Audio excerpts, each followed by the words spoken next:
नमस्कार, आप देख रहे हैं इंडिया न्यूज में आपके साथ तरन्नुम जहां शेख। बुलेटिन की शुरुआत सुपरफास्ट अंदाज में। तेलंगाना में पीएम मोदी ने की सीएम योगी की तारीफ। कहा कि सीएम योगी विज्ञान पर भरोसा करने वाले नेता। सीएम योगी ने लोगों के अंधविश्वास को खत्म किया।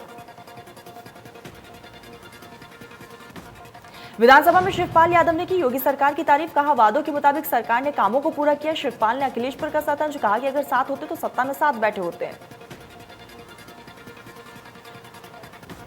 यूपी विधानसभा में पेश हुआ बजट। वित्त मंत्री सुरेश खन्ना ने पेश किया बजट। 6,15,518 करोड़ 97 लाख रुपए का पूरा बजट। वित्त मंत्री सुरेश खन्ना ने योगी सरकार के दूसरे कार्यकाल का पहला बजट पेश किया है। उन्होंने अपने बजट भाषण में कहा कि हमने तमाम वर्गों को ध्यान में रखा। साथ ही कहा कि कोरोना काल में जब पूरी दुनिया में हाहाकार मचा हुआ था, तब नरेंद्र मोदी और सीएम योगी ने कुशल मार्गदर्शन में बड़ी सूझबूझ और धैर्य के साथ इसका सामना भी किया। बजट में स्कूल चलो अभियान के तहत 2 करोड़ छात्रों के नामांकन का लक्ष्य रखा गया है। बुनकों के लिए झलकारी बाई योजना को बढ़ावा दिया जाएगा। वित्त मंत्री सुरेश खन्ना ने विधानसभा में कहा कि कल्याण सिंह के नाम से ग्राम उन्नति योजना की स्थापना की जाएगी। गांव के सड़कों पर स्ट्रीट लाइट लगाई जाएगी। आईटी उद्योग नीति के तहत 40,000 करोड़ के निवेश का टारगेट रखा गया है। मथुरा में डेयरी प्लांट लगाया जाएगा। नमामि गंगा के लिए 97 करोड़ रुपए भी दिए जाएंगे। लखनऊ, गोरखपुर और बदायूं में पीएसी बटालियन की स्थापना की जाएगी। बुंदेलखंड में क्षेत्र में ग्रीन कॉरिडोर का निर्माण भी किया जाएगा। आत्मनिर्भर स्वास्थ्य योजना के लिए 560 करोड़ रुपए का ऐलान। वाराणसी और गोरखपुर में मेट्रो के लिए 100 करोड़ का बजट प्रस्तावित किया गया है। केंद्र स्मार्ट सिटी योजना के लिए 2,000 करोड़ की व्यवस्थाएं भी की गई। कृषक दुर्घटना कल्याण के लिए 600 करोड़ की व्यवस्था की गई है। काशी के लिए अलग से बजट की व्यवस्था की गई। पुलिस के लिए आवासीय योजना के लिए 800 करोड़ रुपए की व्यवस्था की गई। वृद्धा पेंशन को बढ़ाकर 1,000 रुपए किया गया। बजट पर बोले नेता विरोधी दल अखिलेश यादव। कहा कि क्या किसानों की आय दोगुना हो गई है। बजट आने से गांव में उदासी और युवाओं की बेरोजगारी तस्कीमस बनी हुई है। बजट को लेकर नेता प्रतिपक्ष अखिलेश यादव ने निराशाजनक बताया। कहा कि बजट से लोगों में नाराजगी है। आंकड़ों में नौकरी और रोजगार है, वही लगातार महंगाई चरम पर है। बजट के बाद सीएम योगी आदित्यनाथ ने प्रेस कॉन्फ्रेंस किया। कहा कि 2022-23 का बजट आज पेश किया गया है। 25 करोड़ जनता को ये बजट समर्पित है। प्रदेश के समय को विकास में ध्यान में रखते हुए तमाम वर्गों का भी ख्याल रखा गया। साथ ही कहा कि लोक कल्याण संकल्प पत्र में 130 वादे किए गए थे। 97 संकल्प को हमने बजट में स्थान दिया है। वही 54,843 करोड़ रुपए का प्रावधान किया गया। 2 सिलेंडर निःशुल्क देने की भी बात बजट में की गई। यूपी सरकार के 5 साल के विकास के लिए ये बजट है। ये बजट 5 सालों का विजन है। बजट पर बीएसपी अध्यक्ष मायावती का ट्वीट सामने आया। कहा कि यूपी सरकार का बजट घिसा पिटा, अविश्वसनीय, गरीब बेरोजगारी मामले में अंधे कुएं जैसा बजट है। ज्ञानवापी मामले में वाराणसी कोर्ट में सुनवाई हुई है। कोर्ट के अंदर करीब 2 घंटे तक सुनवाई चली। सोमवार 2 बजे तक सुनवाई टाल दी गई है। ज्ञानवापी मामले में अब अगली सुनवाई सोमवार को होगी। तेलंगाना के दौरे पर है पीएम नरेंद्र मोदी। हैदराबाद के बेगमपेट एयरपोर्ट के पास बीजेपी कार्यकर्ताओं की एक रैली में पीएम मोदी ने परिवारवाद पर जमकर निशाना साधा। पीएम ने कहा कि तेलंगाना के लोग देख रहे हैं कि एक परिवार को समर्पित पार्टी सत्ता में आती है तो कैसे एक परिवार के सदस्य भ्रष्टाचार का सबसे बड़ा चेहरा बन जाता है।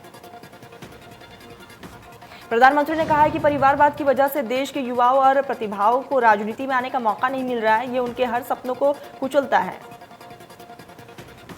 इसीलिए आज 21वीं सदी में भारत के लिए परिवारवाद से मुक्त होना जरूरी है। परिवारवाद पार्टियों से मुक्त एक संकल्प भी ले। दशकों तक चले तेलंगाना आंदोलन में हजारों लोगों ने अपना बलिदान दिया था।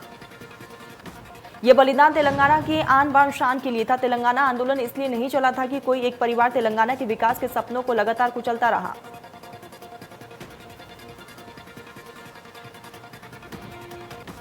आजमगढ़ और रायपुर में 23 जून को होंगे लोकसभा उपचुनाव। 26 जून को आएगा लोकसभा उपचुनाव का परिणाम। अखिलेश यादव और आजम खान के इस्तीफे के बाद से खाली है सीट।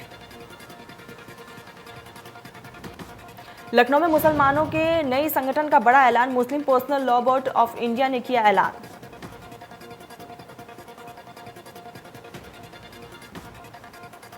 देश भर में इबादत गृह बचाओ तहरीक के चला MPLBI तहरीक का मकसद कौम को जागरूक करना है, धार्मिक सौहार्द बनाए रखना है। Muslim personal law board of India का कहना है कि देश में धर्म के नाम पर ओछी राजनीति दुर्भाग्यपूर्ण है। मथुरा काशी के बाद सिलसिला कहां जाकर रुकेगा पता नहीं।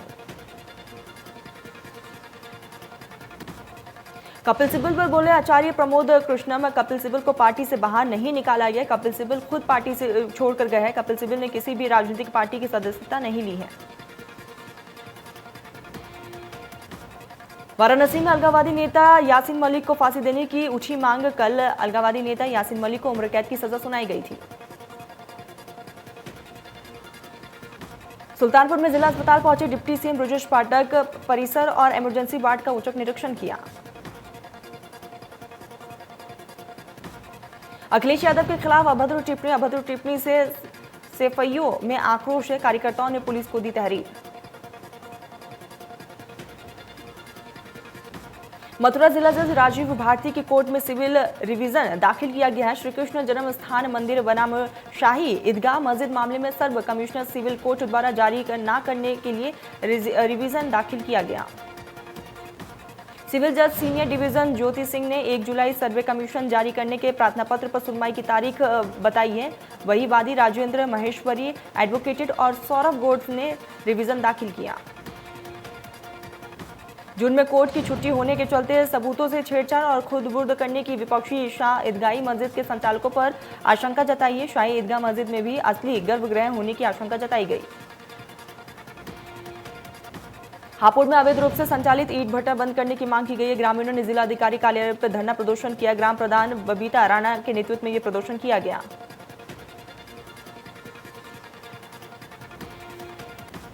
मथुरा में पुलिस को बड़ी सफलता मिली है। लूटपाट करने वाले अभ्यर्थियों को पुलिस ने गिरफ्तार किया। पुलिस ने आरोपियों को गिरफ्तार कर जेल भी भेज दिया। लगातार पूछताछ का सिलसिला भी जारी है। मिर्जापुर में अवैध वाहन स्टैंड के खिलाफ प्रशासन ने कार्रवाई की है। वाहन स्टैंड के नाम पर लूट का खुलासा हुआ है। आधा दर्जन स्टैंड चालकों के खिलाफ कार्रवाई को अंजाम दिया गया। ग्रेटर नोएडा में फर्जी नमक बनाने वाली फैक्ट्री का खुलासा हुआ है। पुलिस ने छापेमारी करते हुए नकली नमक को भी बरामद किया है। ब्रांडेड कंपनी के नाम से फर्जी नमक बनाया जा रहा था। पुलिस ने 2 लोगों को भी गिरफ्तार किया। यासीन मलिक की सजा के बाद अलर्ट पर है दिल्ली। पुलिस ने चलाया ऑपरेशन पाताल। पुलिस ने अवैध हथियारों की खेप पकड़ी है। भारी मात्रा में पुलिस ने हथियार भी बरामद किए हैं। जालौन में सीएम योगी द्वारा माफियों के खिलाफ अभियान लगातार चलाया जा रहा है। माफियों के खिलाफ डीएम प्रियंका निरंजन की बड़ी कार्रवाई। 1,78,00,000 की संपत्ति कुर्क करने के आदेश पारित किए गए।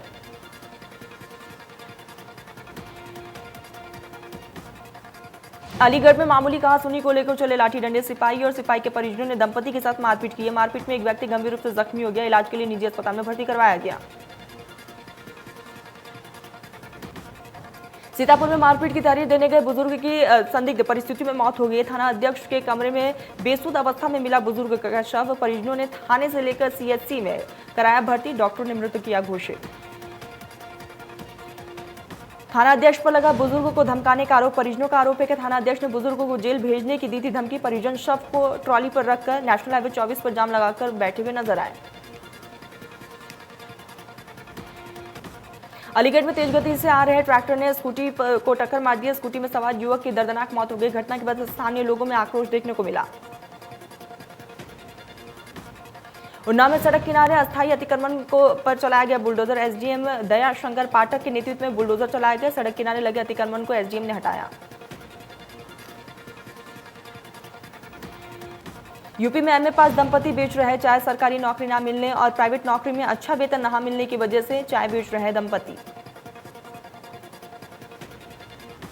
गोंडा में सिटी मजिस्ट्रेट ने कई व्यापारियों की दुकानों पर की छापेमार कार्रवाई। प्लास्टिक से बने खाने पीने की प्लेट की दुकानों पर छापेमार कार्रवाई। दुकानों से जब्त की गई प्लास्टिक से बनी खाने की थालियां। टैक्स लायबिलिटी जमा न कराने वाले दुकानदारों पर भी कार्रवाई को दिया गया अंजाम। जालौन में शादी समारोह में मामूली कहासुनी हो गई है। शादी समारोह में शामिल हुए रिश्तेदारों के बीच कहासुनी है। मामूली कहासुना के चलते रिश्तेदारों में विवाद। गोंडा में अज्ञात युवक द्वारा की गई महिला की पिटाई। सड़क पर युवक और महिला आपस में भिड़ते हुए नजर आए। सड़क के दोनों तरफ लोगों का हुजूम खड़ा हो गया।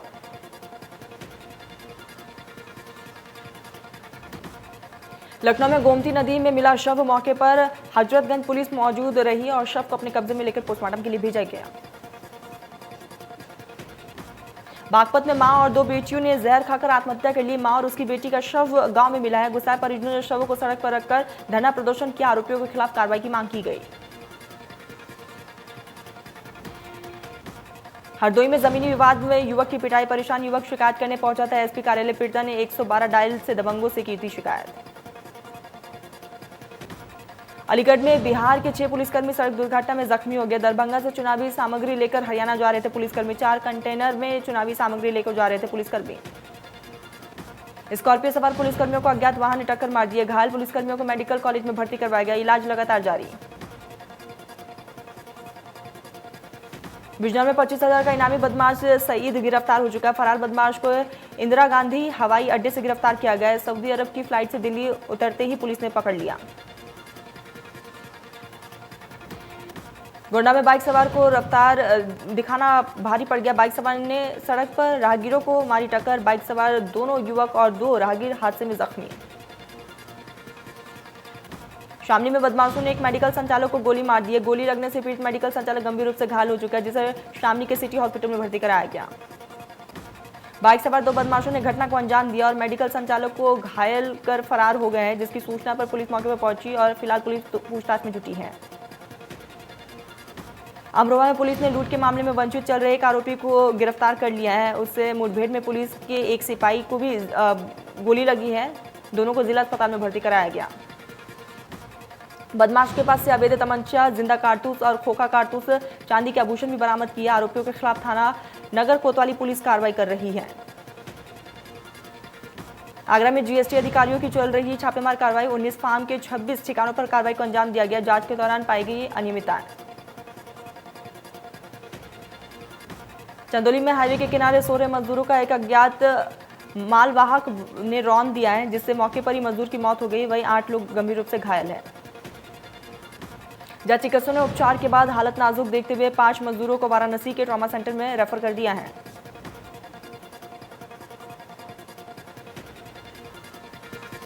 अमरोहा में दिन दहाड़े गन पॉइंट के बल पर सराफा व्यापारी से लूट की घटना को अंजाम दिया गया, जिसका पुलिस अधीक्षक विनीत जायसवाल ने खुलासा किया। कब्जे से 8 किलो 50 ग्राम चांदी और 1,55,000 नकदी भी बरामद की गई है। लूट की घटना की साजिश यूट्यूब चैनल के पत्रकार अशकीन कुरैशी ने रची थी। शाहजहांपुर में जेल के बाहर से आरोपी हुआ फरार। सिपाहियों को धक्का देकर हथकड़ी समेत भागा। 2 सिपाहियों पर एफआईआर दर्ज।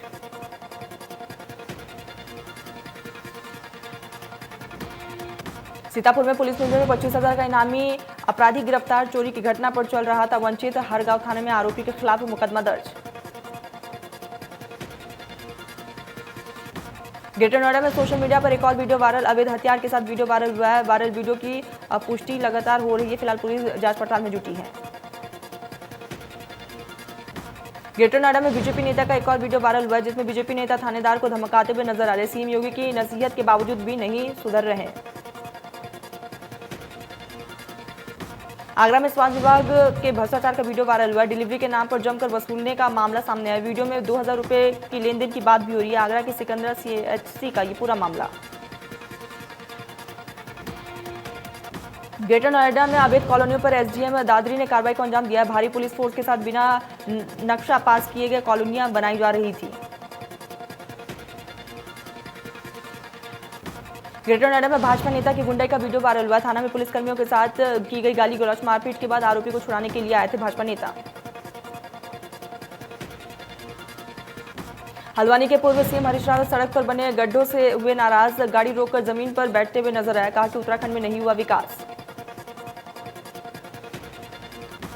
कैबिनेट मंत्री डॉक्टर धन सिंह रावत ने अधिकारियों के साथ की समीक्षा बैठक। 4 धाम यात्रा को लेकर की गई समीक्षा बैठक। 4 धामों में श्रद्धालुओं की मौतों का लगातार आंकड़ा बढ़ता जा रहा है। केदारनाथ धाम में 40 यात्रियों की अब तक हुई है मौत और वही बद्रीनाथ में 13 की मौत।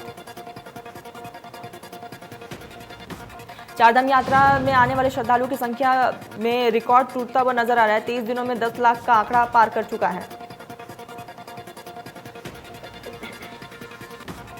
रुड़की में नगर निगम टीम पर हुआ पथराव। नगर निगम की टीम द्वारा शहर में चलाया गया अतिक्रमण अभियान। दुकान के बाहर टीन शेड हटाते समय नीचे गिरा दुकानदार। उधम सिंह नगर में कांग्रेस कार्यकर्ताओं ने दिया धरना प्रदर्शन। अवैध खनन के खिलाफ कांग्रेस का धरना प्रदर्शन लगातार जारी। पिथौरागढ़ में भर्ती में शामिल होने आया युवा सेना के 600 पदों पर निकाली गई है भर्ती। हजारों युवाओं ने पहुंचकर धारचूला की व्यवस्था गड़बड़ाई।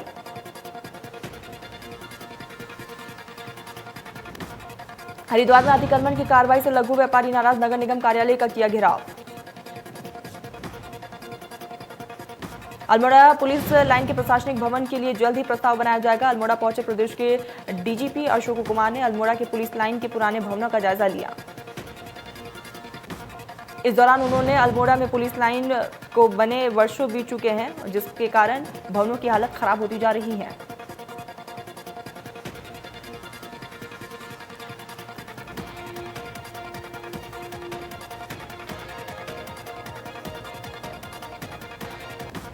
पौड़ी में कैंप संचालकों के साथ मारपीट। कैंप संचालक ने कर्मचारी से मारपीट की है, जख्मी कर दिया है। इलाज लगातार जारी है। फिलहाल पुलिस ने आरोपी को गिरफ्तार किया।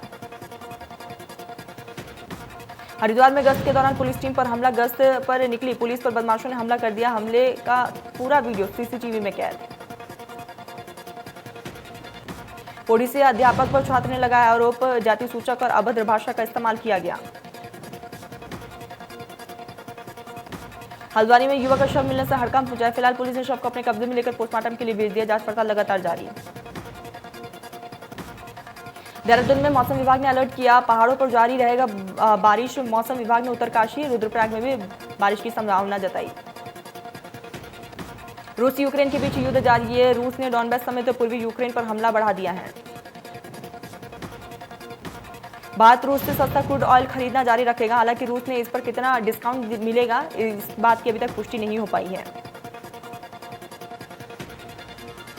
माइनिंग सेक्टर की दिग्गज कंपनी कोल इंडिया ने बुधवार को 31 मार्च 2022 को खत्म तिमाही के नतीजे जारी किए।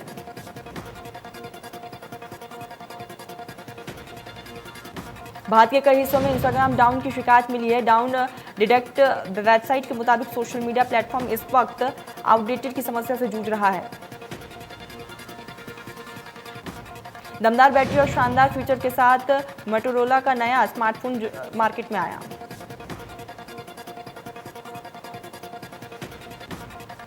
दो जून को किया भारत में इलेक्ट्रिक कार लॉन्च करने वाली है। कार का नाम EV6 इलेक्ट्रिक क्रॉसओवर है।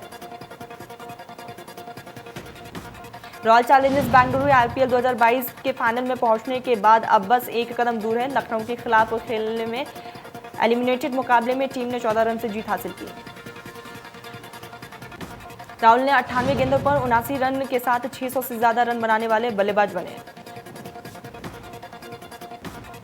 IPL का फाइनल इसी रविवार 29 मई को खेला जाएगा। मंगलवार से प्लेऑफ मुकाबले शुरू हो चुके हैं। भारत में पिछले 24 घंटे में कोरोना वायरस के 26 और 28 केस सामने आए, 14 के दरमियान मौत। दिल्ली में बीते 24 घंटे में 424 केस सामने आए, वही 4 लोगों की इस दरमियान मौत।